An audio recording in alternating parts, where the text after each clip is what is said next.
Aloha Shamans, and welcome to our interdimensional space here at EarthStar Spiritual Center in beautiful Greensboro, North Carolina, United States of America, currently in this part of the galaxy. So thank you for joining us tonight.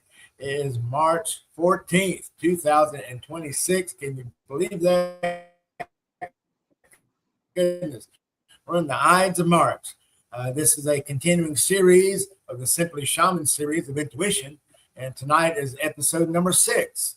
And we are here with Amanda Todd, Ph.D., college professor, mystic, hula teacher, Hawaiian shaman. My goodness, let's see, Native American shaman, does all kind of shamanic work. So thank you, Amanda, for joining us here tonight. Thank you for having me. Can you hear us? Yes. Can you hear me? Oh, wonderful. Yeah, I hear you. Yeah. Thank you for being here with us, and exciting to have another Pisces viewpoint as far as what is intuition. So I know that may be tough at times to try to describe in 3D terms something that's very subjective like intuition. But all the other shows, other 5 shows, not putting pressure on you, but the other 5 shows, those shamans were able to do it very nicely. So I know you will be too, because we've been friends.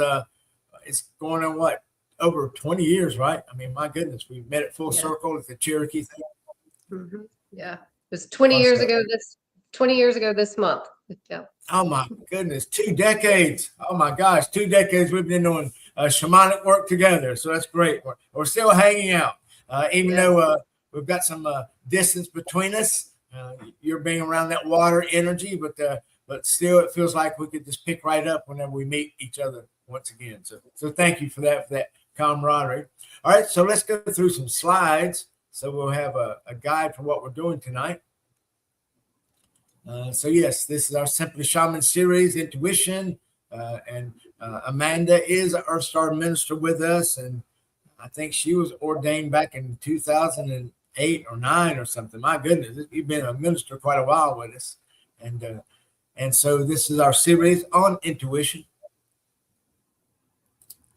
And we are EarthStar Spiritual Center. We are a multi-faith church for living aloha. I've been doing this since 2002. And our core values or principles or highlights are to the left there, spelling out aloha with the acronym. And that's all living God, love, oneness, heart path, and as above, so below. And we try to focus, and we do focus on planetary awareness to galactic consciousness. So I hope that you can find yourself to be very multidimensional in your approach to life, because you are in mind, body, and spirit. And Sundays at 11:11, that is also one of our church ministries. So we started this again back March 1st. So every Sunday morning at 11:11, we'll have a class on cosmic shaman and aloha consciousness. So a virtual or cyber church, we can meet together. And these are some of the topics we cover. And this Sunday, we will speak about Earth superpowers. Okay? And that's what we all want. We want to make sure we activate our Earth superpowers. And then if you like reading books, then you can take a look at the 7 books we have available and give you a little indication of some shamanic principles. Really, that Asian fried chicken is not really a shaman book. That's more of a humorous book about my life in the South as a Korean American Korean. And so that's kind of a fun thing I did for this Christmas for the family. But all those are available on Amazon, and they're also in the show notes. And you see the little logo in the upper left there, EarthStar Publishing. So if you're an author and you're trying to get your work published, or you want to try to do the self-publishing thing, we have that is one of our ministries to help you to get your work published through Amazon. And Amanda has used that in part. So she also is adept at doing that. And also I want to bring your attention to one of the organizations we share time with and belong to, and that's Connecting Consciousness with Simon Parks. Simon lives in England, and his Connecting Consciousness group were over 100,000 people have joined, and you can join for free, so nothing costs there. And also are in 100 countries. And he is one of the organizations that will be able to disperse humanitarian projects when we reach this wonderful golden age in America and the world. So make sure you have a humanitarian project. When you think about that, so how do you currently serve, or how will you serve? And will you be able to do a humanitarian project? So go ahead and join Connecting Consciousness. And he does videos every now and then to keep us updated. And also, this is in reference to your earth superpowers. So your earth superpowers, that's your abilities, your gifts, your goals, your power, skills, and talents. This is who you are. This is what you are. This is what you do. You'll make sure you know what that is so that you can do this every single day, 100% of your day. Because that's why we're here as ascended shamans. So think about that. And Simon's contact info is in the show notes. All right, so let's move to our session then with Amanda. So here we are, intuition. If we want to have a 3D definition of what intuition is and use the dictionary, we can say it is the power, attaining knowledge, or cognition without evident rational thought, or defined as quick and ready insight. So the questions we want to ask Amanda tonight then are: define intuition in her own terms. How long has she known that she was intuitive and is intuitive? What does it feel like to be intuitive? And how does she increase or evolve or train her intuition? What are the things that she does for that? And what are some suggestions she could provide about what others can do to be more intuitive? Okay. All right, so let's start. Let's get back to Amanda. All right, Amanda, so thank you for being on worldwide television, video, everyone in the whole world, so no pressure. Everybody in the entire world can hear you tonight. But you're used to that. You're a college professor, so you're used to standing in front of the students and trying to teach them about all your wonderful subjects. Okay. All right, so the first question then, we heard the Webster Dictionary definition of intuition. So as an intuitive yourself, because Amanda is a Pisces, a full-blown Pisces. So she's one of those March Pisces. No, you're April Pisces. I mean, February. Yeah. So being a Pisces, then you've lived with this your whole life. So what would you, or how would you define intuition? So for me, it's just a knowing. It's almost like information just comes in. So just a knowing.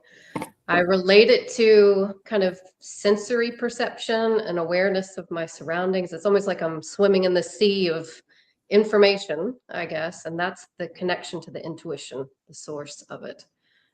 So it's just a knowing. I don't get gut feelings like some people do. That's not how my intuition kicks in. But right. It's just a knowing. Okay. And now, as far as the gut feelings, could you give us some type of comparison as far as how it feels for you, like a gut feeling would be, or how intuition would be, or how imagination? How would those things kind of be defined in your world as far as you live? So when I get an intuitive hit, it's I guess it's like a thought. It just comes in. It might be a visual sometimes too, but a lot of times I'll get chills when it's a really good, strong intuition moment. I'll get chills. It tends to be more in my upper body for me. Yes. Compared to imagination, I'm very good at imagining. Yes. Imagining is how I relate that is weaving thoughts together. So it's more like a sequence of thoughts coming together. So you can actually build the thoughts. Is that what you're saying? Yes. Yeah. Okay. Yes. So build it visually with thoughts, feelings. Like it's a lot more complex, I think, with imagination. Okay. And do you ever experience gut feelings or gut sensing like that? No, not usually. Okay. Good.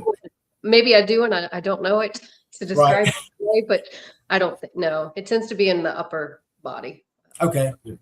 And would you say, as far as your intuition, do you feel like you're more clairvoyant, you can see things, or you clairaudient, you hear things, or more clairsentient, you feel those things? It's a mixture of all. I was going to say, of course, that was a trick question, because she does all of those. She's Pisces. Yeah. So you're constantly on, right? I mean, you're constantly feeling the vibrations of the energy around you, your home, work, the planet Earth, the solar system, galaxy. Yeah. So all that is plugged in 24/7, 365, right for you. Yes, yes. So and it depends on who I'm with. Yes. I think too, and how it comes through and where I'm at. So it could be visions, it could be thoughts, I guess, just that knowing.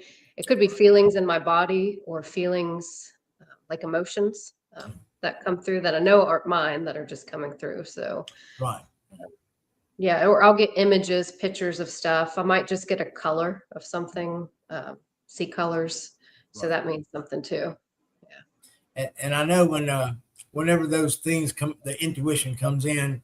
I know when I experience those, even though it may be a simple thought or picture, it's like that picture or thought just seems to expand. I mean, it's like a sponge and fills up with water and just expands. Do you experience it that way, or it's like when you get the thought, but yet the thought? I mean, it's like how we always hear one picture is worth 1,000 words. So that one sense you get, it just continues to expand and it's much larger than you possibly received at the time as far as you thought.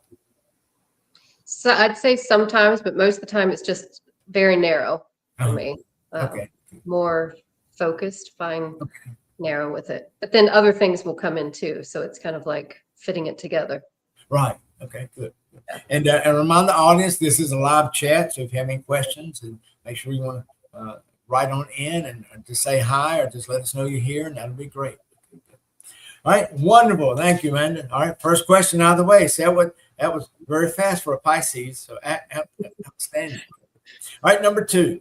So how long have you known you were intuitive? And could you give examples as far as ages, like from birth to adult? So how long have you known you were intuitive? So I've known I was intuitive, and it's funny, this memory comes in every so often. I don't even know if I've talked to you and Jeanne about it ever in our 20 years, but in the first house I grew up in, so it would have been before I was 7. I can remember playing on a swing with a neighborhood friend, and her dad came over to get her to go home. And I just blurted out something about him and his home life. And it just came out. And he asked if I did that often. And I was like, what? I didn't know what it was. And he said, if you keep that up, you won't have many friends. Yeah. So I can remember that little moment exchange of being intuitive and getting information. Of course, as a kid, I think kids don't have filters. They don't know they should not say stuff. But Right. they get they're Yes. so honest and truth. And, it's just, I said it. Then there was another time, probably around the same age, 6, 7. We were at the YMCA for a bingo. I think it must have been bingo night. They were doing raffles. And I can remember thinking, we're going to win something. And sure enough, we won like a metal tractor trailer toy, and my brother got that. But yeah, so those were 2 early moments that I knew I was intuitive. Yeah. Of course, didn't know at the time what it was. It was just Right. something. Now, were you able to speak to your parents about that? Were they intuitive at all, or sibling, or with your brother? Or? I don't know if I ever talked to them about it. I do know my mom is intuitive. But she's water element too, right? Yes. Yeah. Yeah. All right. So now, how about in school, elementary school, junior high, or middle school, high school, college, anything being intuitive kind of come up during those times? Well, I often think I did well in school, even though I doodled and daydreamed all the time, because it was intuition kicking in on exams and intuition kicking in at other points in the class, because I definitely was often in Pisces la la land in school. But so those moments of doing well on stuff, I think it was just intuition kicking in. But then I know once we moved to the second house, there were probably several factors, and I shut it down. I shut it down. So I think a lot of people are intuitive. It is natural for us. And I think a lot of people are that way as young kids, because you're open, joyful, happy little kids. And that's how I was. And then something happened to cause me to pull in and just shut that off, until probably I'd get still hits every so often of knowing what was going to happen. probably not until college it started kicking in a little bit more, when I was approaching 21. Okay. Was there a specific incident, or how did that happen? And what brought you back to trusting your intuition more? I don't think I trusted it till later. But in college, I did things that some college kids do. One, I would drink, and I think a lot of that was to numb my senses. But sometimes while I was drinking, I was also an open channel for things. And it would be common at a party for me to do palm readings. And I really wasn't reading palms, because I don't know anything about the lines on the hand. It was just the intuitive stuff or something coming through. So I had to learn how to navigate that. But it wasn't until my spiritual awakening at 27, 28 that it really came online. And that's when I started trusting myself more. Right. So, yeah. Oh, wonderful. And how do you think going to the Full Circle, the Cherokee classes that we used to go to, did that help out with your intuition at all? Oh, yeah. So it was before then I started having energy work sessions done, and that opened me back up. I can remember those first sessions. Her name was Stacy. I can remember feeling things I hadn't felt in a long time, seeing things I hadn't seen in a long time. It was just so opening for me, having that energy work done. And I knew going to the mountains, I can remember the intuitive thought of, once I get to those mountains driving there, I'm going to be a different person after. And sure enough, it was a big shift after that. So yeah, I think going to Full Circle with JT and being around other people Yes, that were spiritual and intuitive, that kind of helped make me feel safe. Yes, it did. Yeah, because I was a very loving group of people sitting in a circle. Mm-hmm. Lots of intuition there. Yes. Yeah. Oh, isn't that interesting, or quite coincidental that the energy work was with a lady named Stacy, and that's our last name. So, wow, we were destined to meet, I suppose. Right? Yes. Okay. All right. Wonderful. Then, anything else with school? Because obviously you're very studious, having a Ph.D. In geography, and so the mother of all sciences, right? Yes. Is that what you're talking? Yes. So, anything else in school or currently as a professor, maybe getting especially feedback from students or faculty or the campus life, anything about your intuition coming up there and how you're able to use it? So my intuition, I would say, teaching large groups of students, I have a lot of energy coming at me. Yes. So a lot of their stuff and fills the space. So I've learned to kind of navigate intuitively when I need to shift things and shift the energy in the class. I try different approaches, doesn't always work, but once I feel and get an intuitive sense, then I switch things up in the class. Okay, wow. Yeah. Okay, so good. So the rest of us who have to learn teaching methodologies and transitions, you're doing like intuitive transitions. So you're kind of like ahead of the game there, doing like galactic level type teachings. That's wonderful. So go to school, go back to school if you like, take some Dr. Todd's classes. Okay, good. Okay, let's see. All right, so that was number 2. Very good. All right, number 3. And of course, you kind of answered some of this already, but what does it feel like to be intuitive, either on a daily basis, where you are, what you're doing? How does that feel? Because remember, a lot of people don't feel like you do. And so what could you describe? How does it feel to be intuitive? I probably don't know any difference now. Yeah, no, you wouldn't. Yeah. Like I said, the chicken skin, or I get cold chills when I get intuitive hits. It's the thoughts of information, feelings, visions. But I tend to, I don't really like large crowds of people. Like a stadium of people would be too much for me to go to.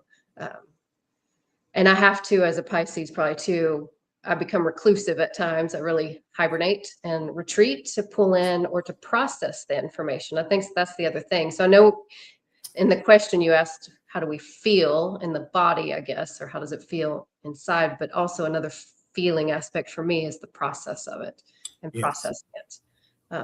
So how do I synthesize or take that information, and what I do with it?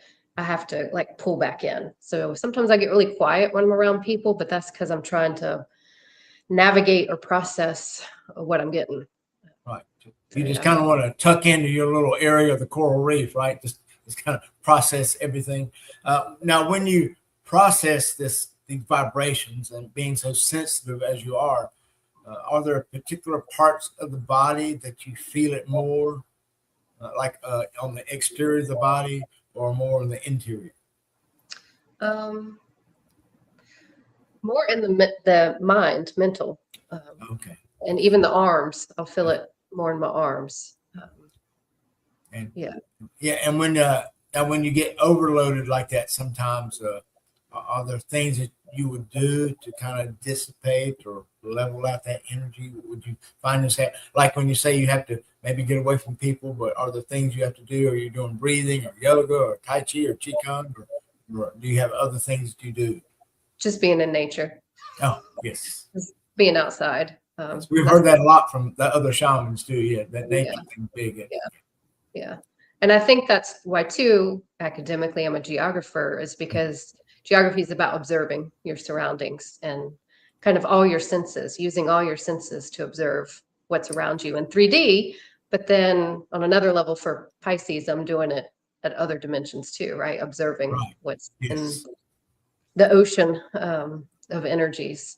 So I typically just spend time in nature with my dogs, listen to music, kind of dissipates energy for me too, and thoughts. And of course, dancing. I dance. Yes. Being a hula dancer, right?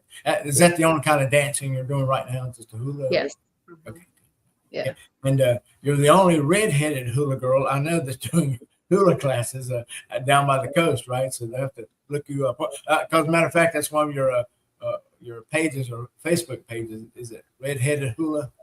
Girl.com. Yep. Yeah. Okay. And I've got that in the show notes. Yeah. Okay. Wonderful.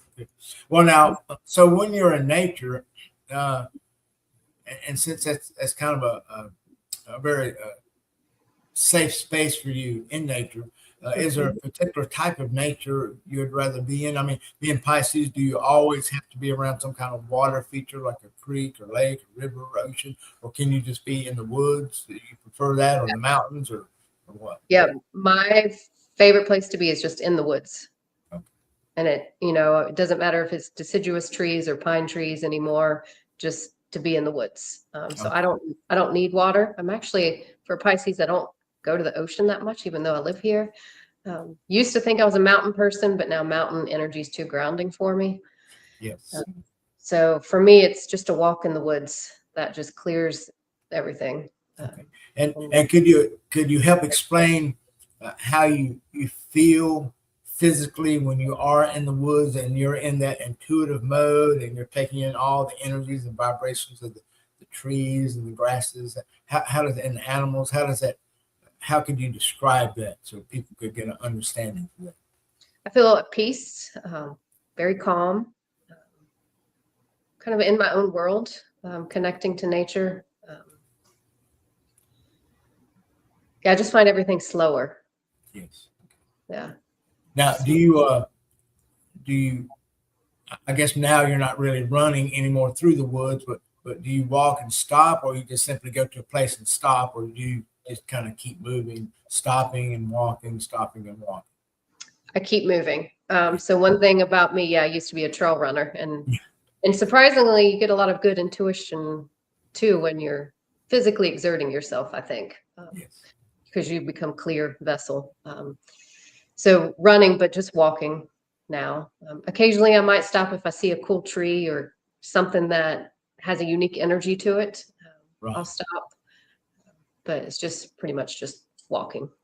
Okay, good. And are you saying anything as you're walking through the woods and being in this wonderful intuitive state? Like, do you say mantras or chants or prayers, or are you talking to the fairy folk, the tree folk, the earth people, anything you do like that? So usually when I start my walk, I say a fairy chant. So yes. Yeah. Okay. Oh, wonderful. Yeah. Excellent. So good description then of what it feels like to be intuitive for you. Yes. So thank you for that. All right. Doing great. All right. Number 4. Of course, we talked about this too. You may have already answered some of this, but what is it you do, or how do you increase, evolve, or constantly train your intuition to be more effective, more efficient? So what are the things you would do? Foods, liquids, meditations, practices, rituals, shamanism. So what is it you do so that maybe other people could emulate that? So over the 20 years of exploring spirituality and doing shamanic work, what I do is changed and shift. So I think that's normal on the journey. You start with certain tools, practices, and ways to do stuff, and then it changes. I still take 2 showers a day. Water is very, as far as a shower, it's very a good conduit of information and Yes. intuitive information. So I don't have to be necessarily sitting by a stream or a river or the ocean. Just the shower is good. So I do that twice a day. I have done that now, I guess, almost 20 years, right? Yes. That's right. What else? I love my showers too, twice a day. Yes. Yeah. Yeah. I also, when I used to teach crystals a lot, one of the activities that I would have students do is kind of dim the lights in the room, and then I would have them go intuitively pick a rock for somebody else.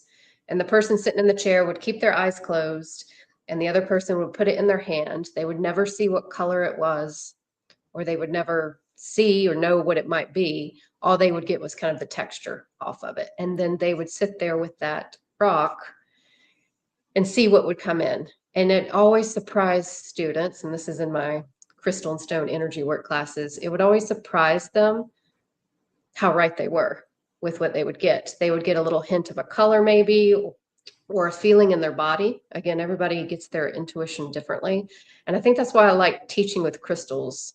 It's not just so much that this stone does that or this stone is for this property. I found it really helped people tap into their intuition. Yes. So in whatever way they receive information, or some stones would help activate, I think, other ways to get information, which would surprise people. They would all of a sudden hear something, and they don't usually hear stuff.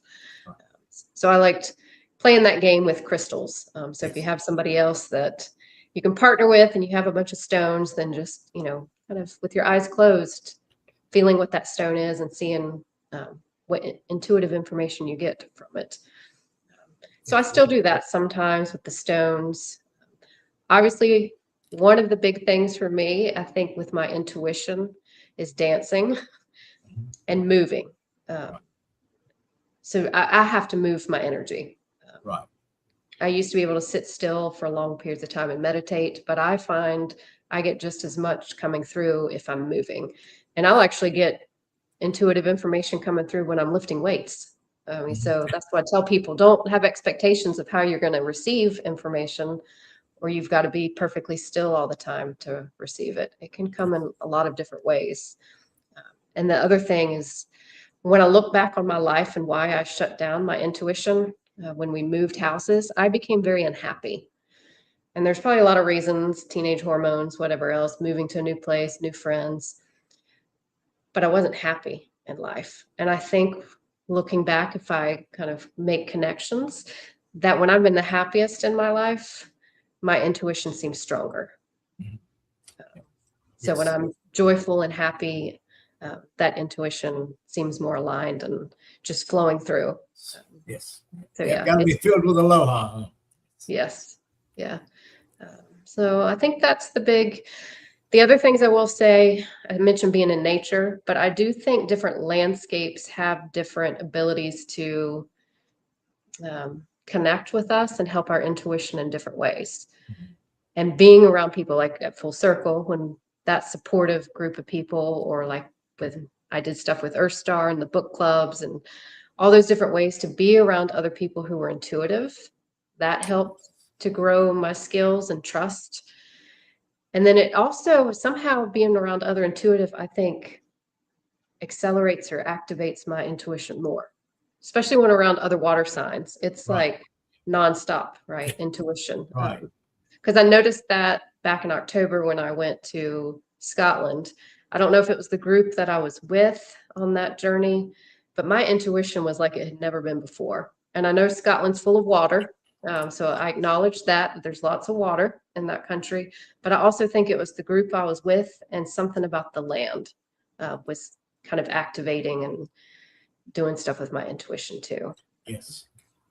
So one of your other skills that you do when you're at college teaching, right? You're guiding people on tours all over the world, right? Hawaii, Scotland. That's something else you do. And yeah, I know what you mean about the moving thing that you do, because I remember when we traveled to Hawaii those times, and you know, we're all sitting outside, and here you come jogging by. So I said, well, there's Amanda, she's running, and then we're all out on the beach, and we look out at a quarter mile out into the ocean, and there you are out there snorkeling, doing your thing, always moving. So it's wonderful to be able to move through those 7 seas like you do, and to connect. For in reference to all your crystal classes now, even though it would be super cool, most of these classes Amanda's talking about now, you teach away from college. This is not a college level class, right? Right. Yeah, you do this on your off time, your off duty time. On the weekends. Yes. And all that info will be in the show notes. So as far as the things you would do to enhance your intuitive skills, do you have any particular food or drinks or teas that you normally eat or drink that helps with that? I haven't noticed anything shifts my intuition as far as what I consume. Time of day may kind of factor in a little bit. I'm more of a mid-morning person. Early afternoon, that tends to be when it's a little bit more heightened. But again, it just depends on where I'm at and who I'm around too, I think. Right. But I haven't noticed. Go ahead. Yeah, I was just gonna say, I haven't noticed foods, or I love teas, but I haven't noticed any one particular tea helping to attune that more. Oh, okay, good. And then how about, you already said mid-morning and afternoon, so those being I guess most energetic parts of the day for you. Yes. So any particular day of the week or month or season, cold, hot, warm, rainy, any of those times that you feel more intuitive? Rainy days to some degrees. Rainy days, more intuitive. Actually, cold weather. I do think I'm more intuitive because I'm not a hot weather person. So I think winter, like around my birthday time, January, February, March, I do feel like my intuition might be a little bit more. Yeah, because this is your power time now, since we are in Pisces. So I'm sure you really feel juiced up during this whole month. Yeah. So I'd say the late winter, early into spring is my season because I think I'm happier too during that time of year. So if I'm happier, then it's probably just the intuition's more aligned. Yeah. And then of course with your Celtic essence, with that being that red head, I mean, we've got St. Paddy's Day coming up on the 17th, and that being the springtime for tourist season in Ireland and Scotland. So maybe that keeps you juiced up too. Yeah. Yeah. And now going back to your crystals and stones you mentioned, do you have a particular set or stone or crystal that you prefer to use over many things, or do you work with all the chakras primarily, in the stones and the colors that match the chakras? So I probably work more with clear quartz, rose quartz, but I have quite a collection like you of stones. So I just have them around me all the time. Is that your stones behind you in the picture? Yeah, yes. Back there. Good. You've got them out on display. So that's nice. Yep. And then as far as incense, sage, do you use anything like that, any kind, or other incenses or different kinds of sages or oils? Do you use any of that, essential oils? I like essential oils, and I really like frankincense and myrrh. There's another one, Shinrin Yoku is called. I really like that one because it's the woods. It's about the woods. Right. It's like the scent of the woods in my house. So that one helps me to feel aligned and more intuitive too. Yeah, because that's the forest bathing, right? Shinrin Yoku, right. Japanese, yeah. That's wonderful. Yeah. And there's an incense named that. My goodness, I have to find what that is. Well, it's an essential oil named that. they might have incense named that by now, but yeah, I don't really use incense. Of course, I use sage and Palo Santo when I'm creating sacred space, but that's not necessarily to help with my intuition. Okay, good. And as far as placing things in your home, I mean, maybe so much not like feng shui, but are there certain things or certain rooms where you place things around your house to maintain that vibration, that aloha consciousness? I do, yes. So I have crystals in certain areas of the house, certain crystals by my entranceway of my door, and different rooms, and to have different crystal layouts and altars set up throughout the house. So yes. Okay, all right, wonderful. Do you ever integrate any of that into your classrooms? Do you have a crystal on your desk or anything like that? I have a salt lamp on my desk. Oh, good. Yes, those are nice. Yes. I love salt lamps. So I have a salt lamp, and I've brought crystals into classes before, because we do talk about mining operations and more of the human environment interactions. So I have brought some of my crystals in. I just haven't left them at school yet because they could walk off. So right. And you are also, as far as helping people with the vibration, you were instrumental in creating a labyrinth, right, at your school. So and now, do the students still do that every year? Do they create a new labyrinth, or is it set now where people can just enjoy it? It just depends on when that course is offered. So it's been a few years since that course has been taught. So when it's taught again, maybe in the next year or two, the students will design and build a new labyrinth. So yes, that was a very intuitive project that came to be. And yeah, it was, I never thought a labyrinth could have been on a campus in the South. Yes. Right. Yes, you're making incredible changes in the academic world. That's wonderful. Integrating this intuitive stuff. That's wonderful. Okay, outstanding. Anything else you can think of the things that you do? How about like other than working out, are there other physical things that you do? I know you mentioned working with weights and you like walking in woods. Well, hula dancing to me is it helps me to, I don't want to say ground, but it helps me to be in the flow, I guess, of the energies. It's very feminine. It helps me to be more aware of my own body and where I feel stuff, or the dancers I dance with. What's beautiful about hula is that when we dance together, we really do become one. And even they've noticed that their intuition together, it's like we sync up like that little pot of fish. We sync up our intuition as a group, even though they probably don't know they're intuitive. It's just things that get said in the class. I'm like, oh, okay. Yeah, everybody's, tapped into that. Because the idea is that hula dancers, you're supposed to be a vessel for energy, a vessel for information coming through. So yes. And we love the Hawaiian dancing. I know a lot of people think of the Tahitian dancing when they think of hula dancing, the fast movements. But I always, when I watch the hula dancing in Hawaii or the Hawaiian version, and I see you do it, it really just reminds me so much of a Tai Chi movement, how you're slow swaying and moving. Oh my God. And the way the hands move, it's just like the Tai Chi stuff. So it's truly beautiful. Yeah. Yeah. So we'll say along that, I do Kalani hula, which you hadn't mentioned, but I like doing the Kalani hula meditation. I actually just taught it on campus this week to faculty and staff for their Wednesday wellness. But that is a beautiful practice to me. Yes. And helping me, of course, it's all about nature and the elements. So connecting into the 7 elements and moving like water. Yes. So that helps to build the intuition too, because it can become very shamanic when you think about a body of water, and everybody's going to see in their mind something different, right? Yes. Whatever they need in that moment, whether it's a waterfall or a river, the ocean. I think it's very personalized and intuitive. What happens with that? Yeah. And Kalani hula is that is Hawaiian Qigong. You could say it's what that is. Yeah. And also, as far as now your hula dancing, of course, that you don't do that for a college credit class, but you also do it on campus and also off duty too, right? Yes. And now Amanda, she didn't just learn hula off a videotape. She has traveled back and forth to Hawaii and learned with a real live hula kumu or hula teacher. So she's really trained with a teacher in Hawaii and has brought that wonderful energy back here to Eastern North Carolina. So thank you for that. Yes.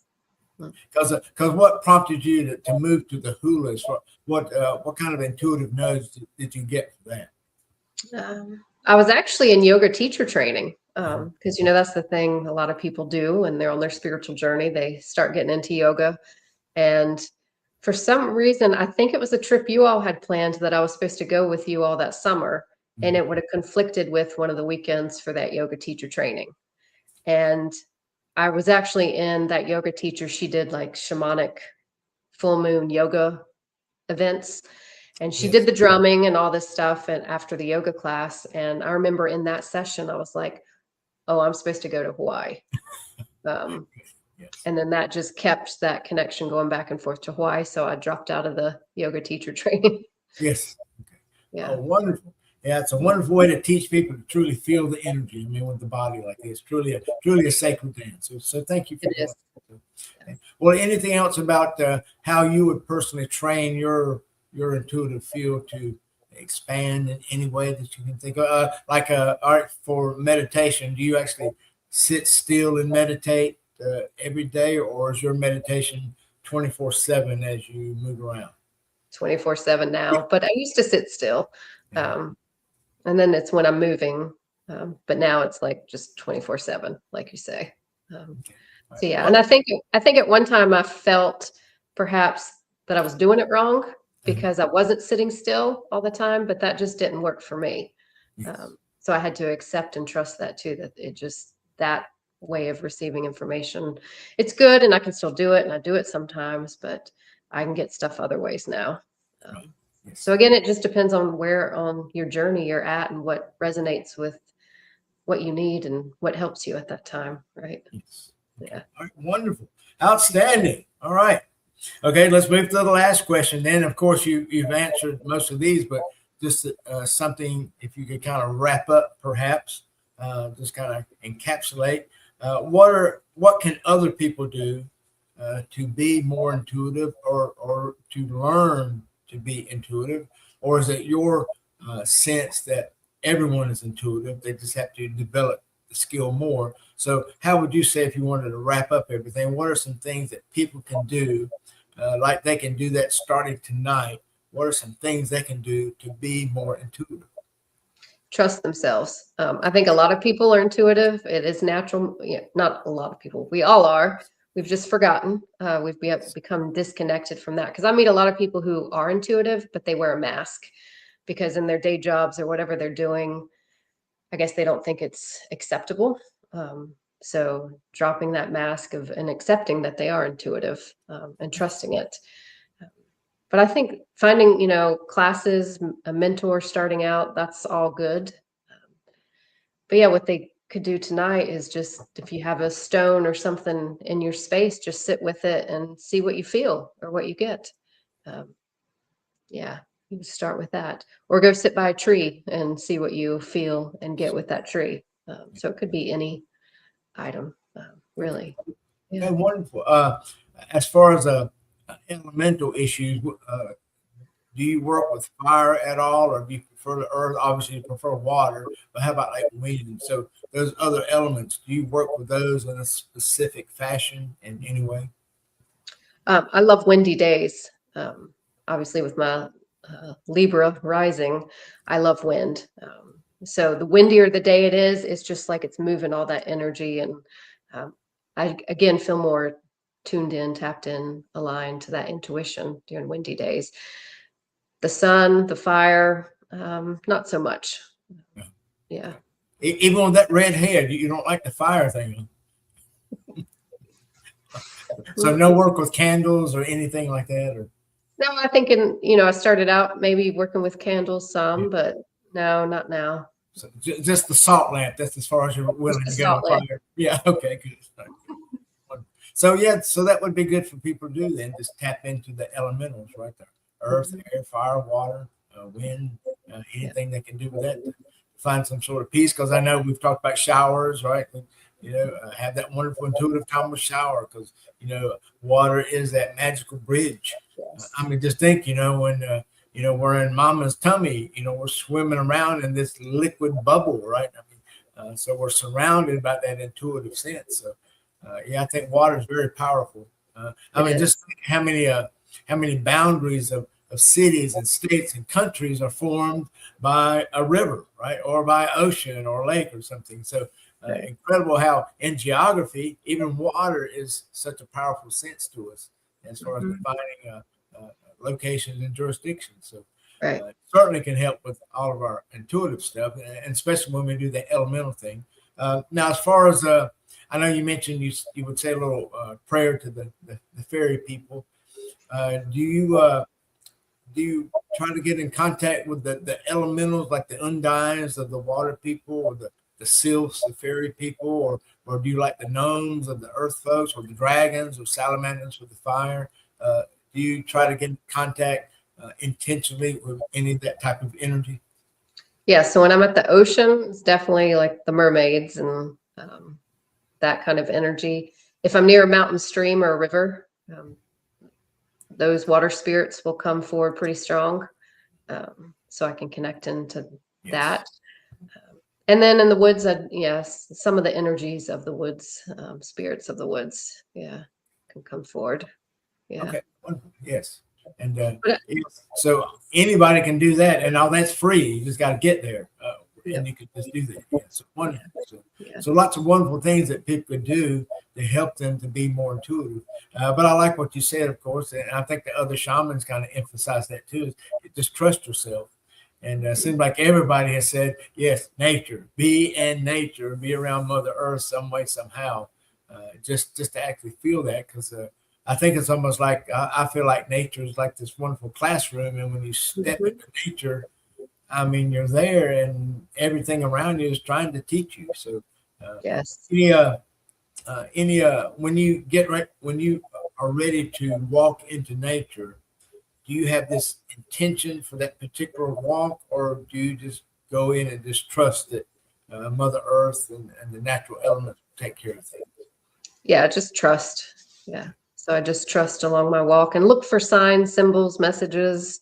I just stay open to the walk. So I don't always have like an intention what I'm focusing on, but I do try to be observant. Engage my senses of what I'm feeling, picking up on, seeing the colors.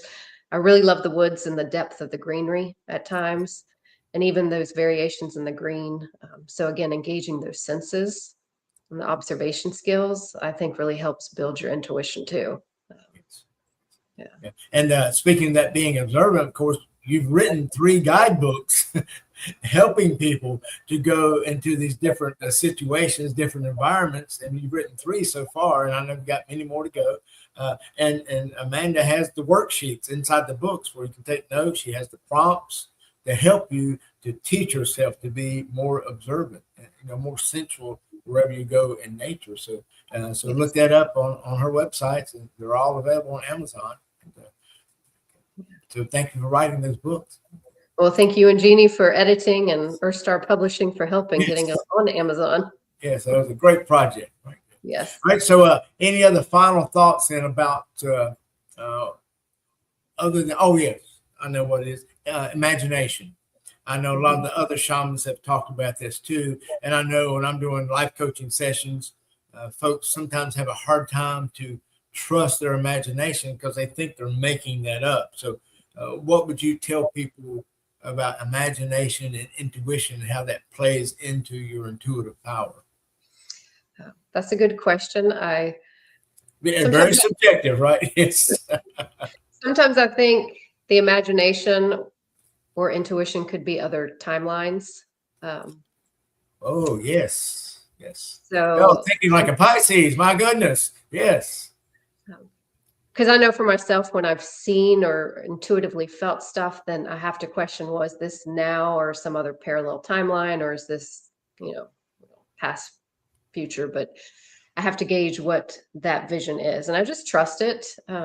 Whatever it is, it's presented itself to me, and I might figure it out weeks later what it meant. But I just allow it to come through. So I think sometimes that imagination can be something beyond, and I just trust, I guess. Yes. And so then again, you've given the rest of us who are not Pisces, see, you've given us another clue to your world, because we wouldn't be sitting around thinking about alternate realities and parallel worlds and these alternate timelines. But for you, that's so innate. You just always had that sense about you. So thank you for bringing that to the forefront, so the rest of us even have an idea this even exists. That may not even be in our wheelhouse whatsoever. Right. So thank you for that.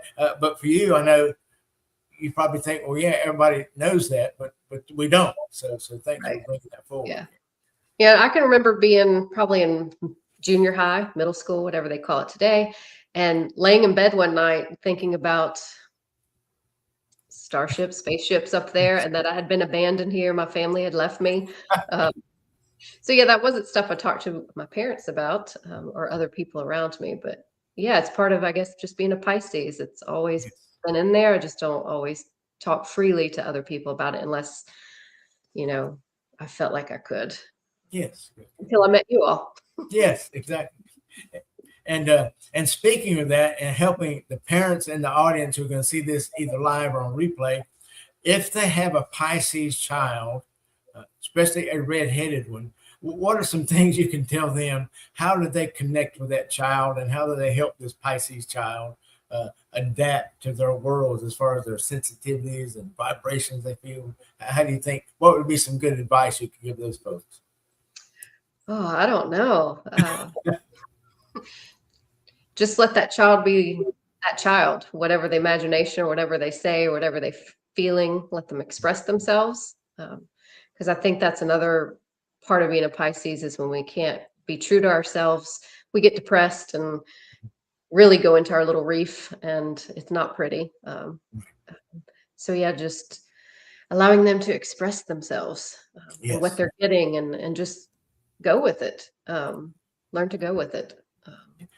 Do you think your parents were able to give you the freedom you needed at the various times you needed it to explore those possibilities, to be able to express yourself? I think my mom, being intuitive and psychic, she probably knew stuff. My granny was too. So my granny was a Pisces, my mom's a Cancer, and here I am, a Pisces again. So we always kind of knew we were intuitive, psychic. There was something going on there. So my mom never said anything to me. It wasn't till later now we joke with each other about stuff. Right. But I do think my dad was very supportive and open, especially once I started studying Reiki and all this other stuff. He'd ask me questions. Because, he did water dowsing or water witching, which is very, very different.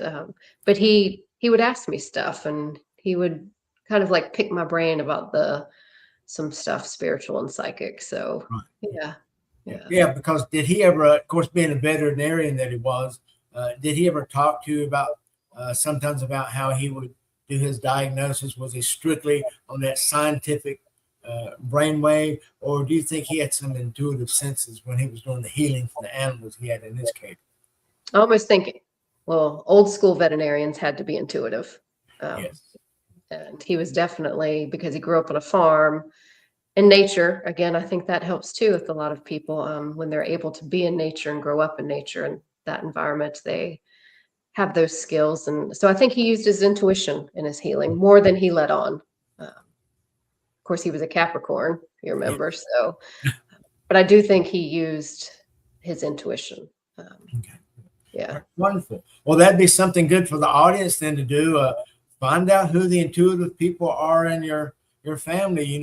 I know sometimes your family member said, well, stay away from that crazy aunt or uncle because, they like hear voices in their head. So, maybe find out who the water people are, find out their astrology, find out your personal astrology, and then locate your family and friends that are intuitive and start just asking questions, be around them, ask them how they perceive their world, and what are some of the things they do in order to cope and to grow and evolve. So it brings up a very nice aspect for folks to do. Well, thank you, Amanda. It was a wonderful job. You did a great job. Let me get back to a screen here so I can give you some dimensional applause. I think I got a button for that somewhere. Oh, here it comes. Thank you so much. Thank you. And thank you for being here with us tonight, and for sharing this info and putting out to the world. And also, who knows who will hear this on replays. It's going to be all over the world on YouTube. And if you have any questions, those in the audience, just simply look at the show notes, and you'll find all the contact info for not only me and also at EarthStar, but also for Amanda and for the many things that she does. Because remember, she's a Pisces, so she's got many oceans to swim in, and that's what she does. That's how she connects with her world. And you do a wonderful job at it, very successful, always smiling, very happy. So just keep that up. Always moving, yes, always moving. The new adventures, dimensionally and physically. So keep that work up, because we need that kind of teacher, especially at the college level, that you're able to instill that type of thinking some way, somehow, either consciously or subconsciously. Yeah, I try. Yes, you try as much as you can within that academic. Yes, because you got to keep your job. I understand that too. All right, well, let me give another slide so we know how to close out the Hawaiian way. We're going to clap our hands and count to 3 and shout "pow." Pow means it's all over in Hawaiian. Ready? 1, 2, 3, pow. Wonderful. So thank you, Amanda, for being here. I hope you have a great evening, and we'll talk to you very soon. Thank you very much. Aloha. Yeah. Thank you. Aloha. Here we go.